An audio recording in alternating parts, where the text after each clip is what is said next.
Zion and Bryce host some of the darkest skies on the planet and are perfect for viewing the Milky Way. My name is Seth Hamill. I'm a local landscape photographer here, and my career for the past 13 years has been guiding and teaching landscape photography, and Milky Way photography is a massive portion of that. So really got my finger on the pulse with that, and there's a number of ins and outs that I'm going to share with you in this video to help you get out and have an impactful experience standing underneath the dark night skies that we have here.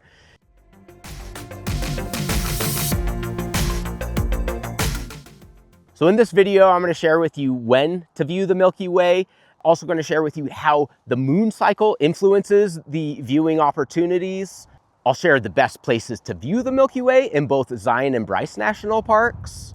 And lastly, etiquette. There are other people out in these parks trying to enjoy the night sky. We need to work together. I'm going to share some information on that too. Let's go.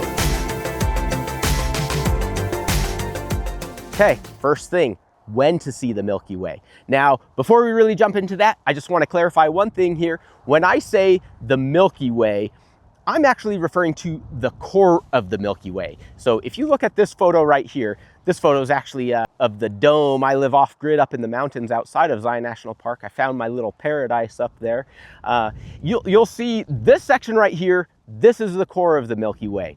Whereas if you take a look at this photo, this part right here is also the Milky Way, but it's not the core. Most people, of course, they want to see that really core, explosive portion of the Milky Way, and so that's what I'm referring to. Okay, when is the season for Milky Way? It is March through mid-October, more or less. Now, prime months being the midsummer months. March, if you want to see the Milky Way, you're going to have to get up at like 3, 4 in the morning because it's just rising that late. And as we move further into the summer, the Milky Way rises earlier and earlier. And so I would say pretty much late May through mid-September is primo. Okay, so let's say you're visiting and you're not here during Milky Way season. Still go. If the moon is below the horizon, the brilliance of the stars, the darkness, you almost see dimension in the sky. Trust me, the impact is going to be very heavy even without that Milky Way. So still go. So be aware that when you go to look for the Milky Way, when you're looking at it, the Milky Way is not going to show up like it does in these photos. And the reason for that is the cameras, we set them up to expose for a long time and let in a lot of light, more than what we can take in. For some people, it's kind of tricky to find. What it's going to look like, it's going to be to the south, and it's just going to look like a band, almost like a little band of thin clouds, but it'll stretch across the sky. A good idea would be to download some sort of night sky viewing app. There's a bunch of them out there. Skyview is the most popular. If you grab something like that, you'll be able to hold it up to the sky, look at the different constellations, and see the Milky Way. The moon influences how dark the sky is by a ton. If you're here on a full moon night, you might see it super faintly, but it is not going to be punchy in your face. You really want to be viewing the night sky when the moon is below the horizon. You want to get out there either after the moon has set or before it has risen. And to help you to kind of calculate that for your trip, I have 2 different links down below in the description. One of them is just a general time and date calendar. If you click on that, you can put the month that you're going to be here, and you can see what time moonrise and moonset is. And if you want the quicker, easier version of that, I have a link to my website where I've built a little calendar that will show you if you're here during a good time for viewing the Milky Way for the first 3 hours of the night. Another piece of the when to view the Milky Way, the night sky is not going to be quite dark enough until an hour and a half after sunset.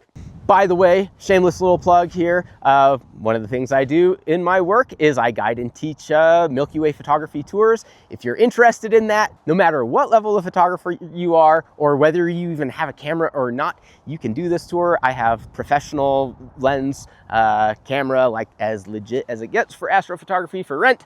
If you want to do that, would love to have you out, work you through the ins and outs, and get you to some awesome locations.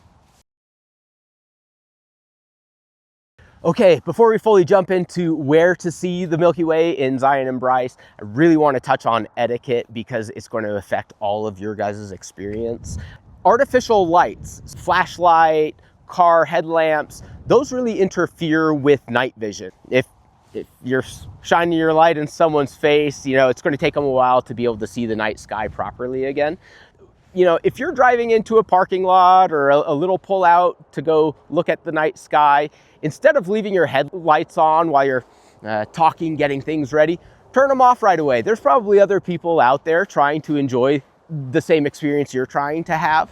And on the opposite end, if you're someone that's out viewing or photographing the night sky, someone pulls up, have patience. You know, that's how you got into the parking lot also. Let's stay nice and mellow. The parks are sanctuaries. We don't need the stress in the parks, so everyone relax, but let's also be trying to be considerate about our light usage. Okay, best places to view night sky in Zion. If you're staying in Springdale, this is going to be really easy for you. Just drive into the park entrance and drive past the visitor center. Once you get past the visitor center, any pullout that you can find is going to be great for night sky viewing. The first area that you'll really hit, and this is where park officials, outfitters in town, they tell people, hey, oh, if you want to see the night sky, the Human History Museum. That is very close to Springdale, and you can see great night skies there. The only thing is it has started to get a little bit popular, so cars are constantly in and out. No big deal if you're willing to be patient. You good visitor, you. So that's going to be your quickest option on where to see it.